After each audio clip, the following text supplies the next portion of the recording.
Hello dreamers, I am the Tragic Spectre, and welcome to Graveyard Narrative. Today's topic is a genre that is both versatile and tricky to pull off, mysteries. The making of a mystery is a complex feat that has no right answer. One thing that works for one mystery won't work for others. Today I will go over a few examples and interpret why I think they work or don't work based on the media they are presented in. Without further ado, let us commence. First of all, let's try an analogy. You all have heard of Hansel and Gretel, correct?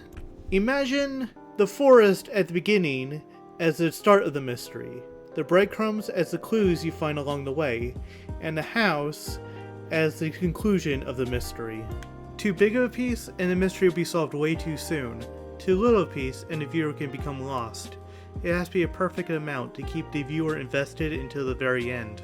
Scooby-Doo, for example, has a formula that has worked for several decades and is still being used. A monster shows up, the gang finds clues, they catch the monster, and then the monster is unmasked. Rinse and repeat. The fun thing about the episodes is that you can use the clues to try to piece together the puzzle before the unmasking at the end of the episode. Even though Scooby-Doo has several hiccups as of late, the fact that it's still popular to this day is a testament of how a simple formula can be popular as long as it's used creatively. Some mysteries can be a straight line like Scooby-Doo, but some can be woven into an intricate web like Five Nights at Freddy's. The first three FNAF games are pretty straightforward in both mystery and story, but when FNAF 4 came out, the web of mysteries tangled even further. When FNAF 4 released, it introduced ideas and concepts that initially contradicted events in prior installments, to the point that a dream theory was thrown around, which of course no one in the community liked. It took several book series to make sense of the bloated and complicated mysteries that now plague FNAF. In defense of the creator, he did not expect FNAF to blow up like it did, so he kinda made the story as he went, which always kinda causes issues. Do I think FNAF is impossible to solve? No. Do I think that FNAF is needlessly complicated? Yes. Like, how did we go from animatronics possessed by dead children to Remnant, illusion discs, and evil AI? The Hansel and Gretel analogy that I made earlier works for people that are starting out with their first mystery, but some mysteries don't need to follow that, as the reveal is the final piece of the puzzle. A good example of this is Gravity Falls. Dipper Pines try to find out who the mysterious author of the journals are, a mystery which encompasses half of Season 2. Throughout the first half of Season 2, Dipper followed the trail of the mysterious author, leading only to dead ends or insufficient clues. The conclusion of this mystery was actually tied into another mystery, the device under the Mystery Shack that Gluschenko seemed to be powering up. Turns out the machine underneath the Mystery Shack was a portal to help someone get back to Earth, the mysterious author of the journals, and Gluschenko's brother, Stanford Pines. There was some evidence beforehand, but not enough to make a concrete answer. Even though the clues that we got beforehand were not enough, it still helped tie everything together in the end. There are many different ways to format a story, but you just have to figure out which format works best for your story. Sometimes a mystery can go nowhere, like in the poorly received indie horror game Hello Neighbor. When the first alpha revealed, the game seemed promising as you try to break into your neighbor's basement where something mysterious seems to be going on. And with a shadowy figure that looms across the entire game, made the story even more enticing. But when the final game came out, it was nothing less but disappointing. The basement held nothing except for a bunch of furniture, and the shadowy figure was nothing more than the main character's imagination. It seems like the creators were so caught up in the mystery that they had no idea what they wanted to put in the end. By far the worst part of Hello Neighbor is the latter half, which is nothing more than a dream of the main character. People are already burnt by the less than stellar reveal of the basement in the first half of the game. But with the second half being nothing but a dream, makes everything in it seem pointless, as everything happened in it doesn't really matter to the overall story. Overall, I think Hello Neighbor simply was not ready to be released, as it felt like it was thrown together rather than actual effort being put into it. I can confidently say that most people hate It's Just a Dream trope, as it's an easy cop-out and it undermines everything that happened beforehand. But like anything else in the world, there's always an exception to the rule. And a story that uses It's Just a Dream effectively is the classic point-and-click psychological thriller, Sanitarium. Sanitarium starts with our main character getting into his car and driving off. Later, his brakes stop working, causing him to crash, which resulted in him losing consciousness. The main character wakes up in an insane asylum, covered in bandages and not remembering anything, not even his own name, which is later found out to be Max. While exploring the asylum, Max finds an angel statue which comes to life and transports him into a town, populated only by mutated children. The game constantly makes the player question what is reality and what is delusion, as Max slowly regains his memories. To recap the story, Max is a medical researcher looking for a cure for the DNA V virus that took his sister's life many years ago.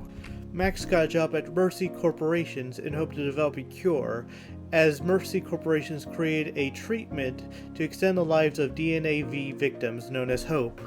Unfortunately, Max's efforts were sabotaged by the head researcher and developer of the Hope treatment, Dr. Morgan. Despite the setbacks, Max still managed to make a cure, which Dr. Morgan didn't want, because he loved the money and prestige Hope made for him, so he sabotaged Max's brakes, which resulted in the accident at the beginning of the game. When Max regained his memories, a real threat emerged as Dr. Morgan tried to finish the job by injecting poison into Max's IV bag, leading to a life or death situation in which he ultimately survived. Sanitarium is very different from the other mysteries in this video, as it is a mystery of the mind rather than a physical one. Another layer that can be added to mysteries is when the clues collected results in two contradicting conclusions. Basically, when clues, eyewitnesses, and facts lead to two conflicting conclusions that both can't be true. A good example of this is the fate of Pink Diamond in Steven Universe.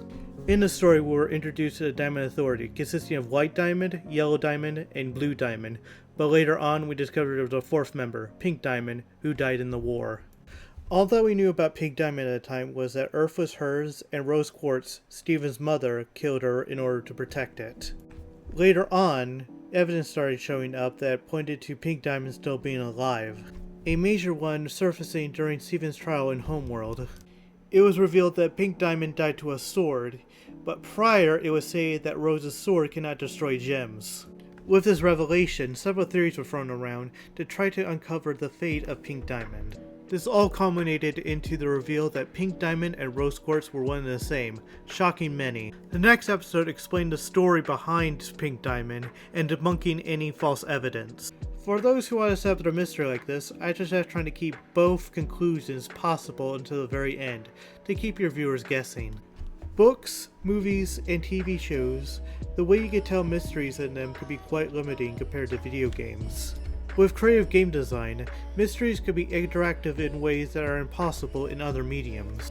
A good example of this is the eerie mystery game Unheard, where your best tool is your hearing. When a level begins, you are given the layout of a map and a character you can move around. The trick is, you cannot see what people are doing, you can only know the position and what they're saying at the time.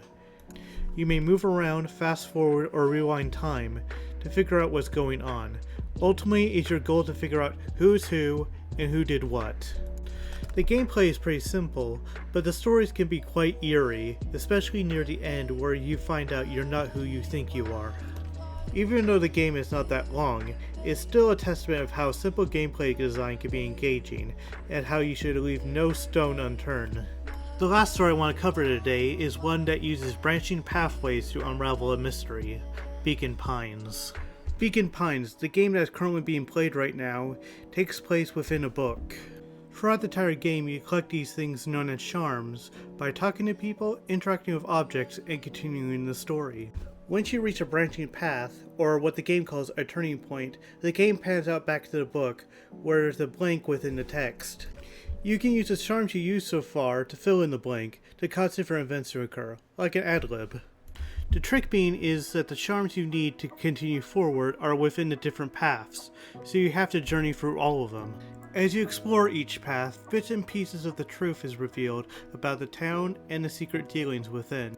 I won't spoil anything more about the game because I would prefer you guys trying it out for yourselves. Even though there's no right or wrong answer about mysteries, there is still some hints I can give you to help build your own. The beginning and end of the mystery should be solved first, then the in-betweens, then you should build a story around the mystery. But that's just my take. If you have anything that contradicts my thoughts, that's perfectly fine. Have fun and keep the viewer guessing. Thank you for watching. If you have any suggestions or complaints, comment below. I'm sure we'll meet again in the graveyard.